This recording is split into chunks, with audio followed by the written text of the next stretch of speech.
हम लोग इलास्ट्रेशन 1 करेंगे। देखो क्या लिखा है कि अरुण लिमिटेड ने इक्विपमेंट लिया है लीज में 5 साल के लिए। एग्रीमेंट के हिसाब से वो कोई पेमेंट नहीं करेगा रेंट का पहला 2 साल। उसके बाद वो 21 लाख ईच पे करेगा नेक्स्ट 3 ईयर। ठीक है। मेरे को अरुण को एडवाइस करना है कि कैसे वो लीज रेंट को इस केस में दिखाएं। ठीक है, कैसे डील करें। क्वेश्चन देखो यहाँ पे क्या है कि अयुन ने एक इक्विपमेंट लिया है लीज में। ठीक है, 5 साल के लिए उसने लीज में लिया है। पेमेंट पैटर्न ऐसा है कि वो पहला 2 साल कोई पेमेंट नहीं कर रहा है। ऐसा कैसे दीदी कि वो पेमेंट नहीं कर रहा है?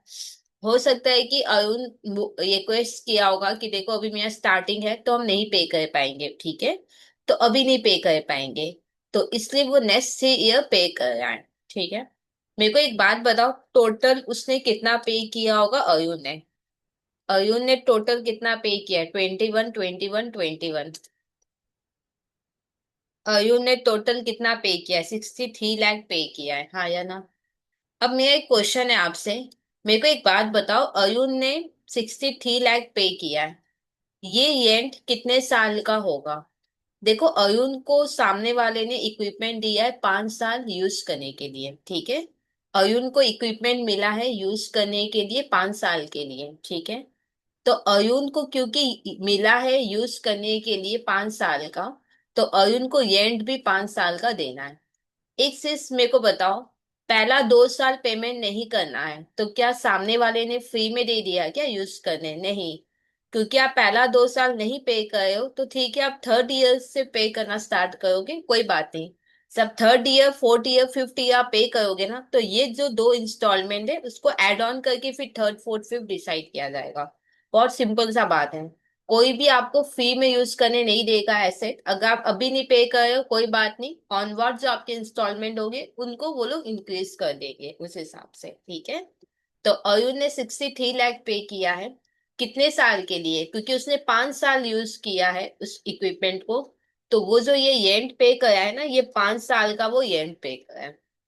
तो हर साल पे कितना होगा, डिवाइड कर लो। 63 लाख डिवाइडेड बाई 5 कितना होगा? 12,60,000। ठीक है, क्या ये बात क्लियर? देखो अकाउंटिंग कॉन्सेप्ट क्या है ना, कि आप क्या पेमेंट करें उससे मैटर नहीं कर रहा है। क्या ये इस साल का खर्चा है या नहीं, बस ये बताओ। अगर वो इस साल का है तो वो बुक में आएगा, भले आप पे नहीं कर रहे हो। आपने 63 लाख पे किया है, सामने वाले ने आपको 5 साल के लिए यूज करने दिया था, हाँ या ना? तो वो आपसे पूरा 5 साल का ही रेंट रिकवर किया होगा। तो ये जो 63 लाख है ये एक्चुअल में 5 साल का रेंट है। तो हर साल का 1260, तो हर साल वो 1260 अपने बुक में एज एन एक्सपेंस दिखाएगा। क्या ये बात क्लियर? अब यहाँ पे हम लोग को थोड़ा पहले स्टेटमेंट लिखना होगा, फिर कैलकुलेशन करके दिखा देंगे। यहाँ पे लिखो एस पर AS 19 lease payment under operating lease. जो भी हम लोग लीज पेमेंट करते हैं ऑपरेटिंग लीज में, should be recognised as expense in the statement of PL on straight line basis. Straight line basis ही तो होगा ना, ये देखो। 63 लाख पे किया 5 साल, 5 साल का ये एंड है। तो हर साल कितना दिखाएंगे? 1260 मतलब स्टेट लाइन ही तो हम लोग फॉलो कर रहे हैं। Over the least, over the least मतलब 5 साल तक आपको 1260 दिखाना रहेगा। क्या ये बात क्लियर? फिर हम लोग लिखेंगे टोटल लीज पेमेंट।